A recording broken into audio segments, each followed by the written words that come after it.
কোনো পুরুষ যখন বউ রেখে অন্য কোনো মেয়ের সাথে ফ্লার্ট করে, সম্পর্কে জড়ায়, এমনকি পরক্রিয়া করে, বিয়েও করে ফেলে, তখন সেই দ্বিতীয় মেয়েটা প্রথম মেয়েটার চেয়ে নিজেকে সুন্দরী বা যোগ্য মনে করে। অন্তত সেই পুরুষের দৃষ্টিতে সে নিজেকে প্রথম মেয়েটার তুলনায় সুন্দরী বা যোগ্য মনে করতে থাকে।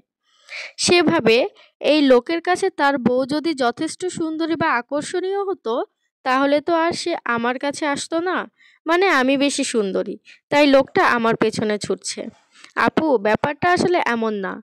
ওই ব্যাটার কাছে নিজের বউকেও সুন্দর লাগবে, তোমাকেও সুন্দর লাগবে, সকল মেয়েকেই সুন্দর লাগবে। তুমি বেশি সুন্দরী বলে সে বউ রেখে তোমার পেছনে দৌড়ায় না।